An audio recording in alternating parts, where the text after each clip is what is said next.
BJD 28तम प्रतिष्ठा दिवस पालित नयागढ़ जिला दसपल्ला ब्लॉक रे बीजेडी प्रतिष्ठा दिवस पालित होईछि।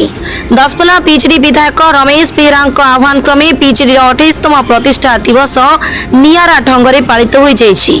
श्रीकृष्ण कल्याणी मंडप ठारू हजार हजार कर्मी एक विशाल बाइक रैली रे बाहरी मेडिकल छकटे थिबा प्रभात पुरुष स्वर्गत बिजू पट्टनायक प्रतिमूर्ति रे पुष्पमाल्य अर्पण करथिले। तांका सहित दसपल्ला ब्लॉक अध्यक्ष सुनंदा साहू, एनएससी अध्यक्ष पूनम प्रियदर्शिनी, 11 नंबर जिला परिषद बसंत कुमार प्रधान, नुआका ब्लॉक अध्यक्ष लक्ष्मी प्रिया बेहेरा, 9 नंबर जिला परिषद हरिश्चंद्र चानी, दसपल्ला बीजेडी सभापति सुदाम चरण नायक, संजुक्ता दास गुप्ता, सनोज साहू सहित अन्य कर्मकर्ता उपस्थित थिले। परे श्रीकृष्ण कल्याणी मंडप ठारे एक सभार आयोजन होइतिला। मंचासीन अतिथि माने बीजेडी दल सत्यवादी और स्वाभिमान दल हेले बीजेपी सरकार एक मिथ्या सरकार बोली समालोचना करथिले। समस्ते बिजू बाबूंक जय जयकार शब्दरे सभास्थल कंपी उठिथिला। स्वर्गत बिजू बाबूंको भारत रत्न प्रदान पई दाबी मध्य करा जायथिला।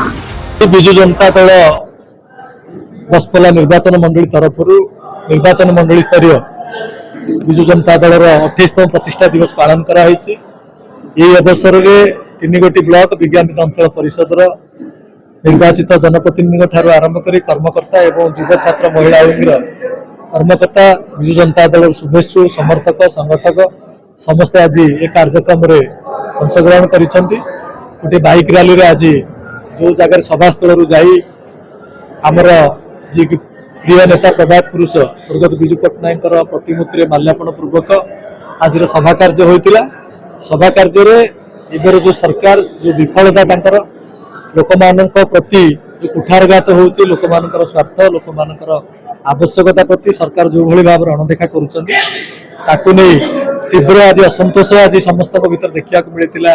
जनसाधारण जो मैंने आसी आगामी दिन में कथा को गाँ गाँव में पहुंचाइबा गाँ गाँव में लोक मानक जनइबा बिजू जनता दल काम करुच्ची। आज भूमिका बिजू जनता दल परिवर्तन होती किंतु जो दायित्व लोक मान पाखे पहुंचा लोक मान सुख दुखर साथी हो रही आमर प्रिय नेता दलर सभापति श्रीयुत नवीन पट्टनायक महोदय जो निर्देश रही पालन करने समस्त बिजू जनता दल कर्मकर्ता बानर सेना भली आगामी दिन में कार्य करेंगे।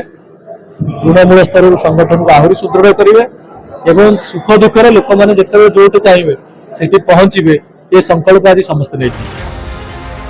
नयागढ़ जिला ब्यूरो चीफ रंजन दास का रिपोर्ट, साई सत्य न्यूज।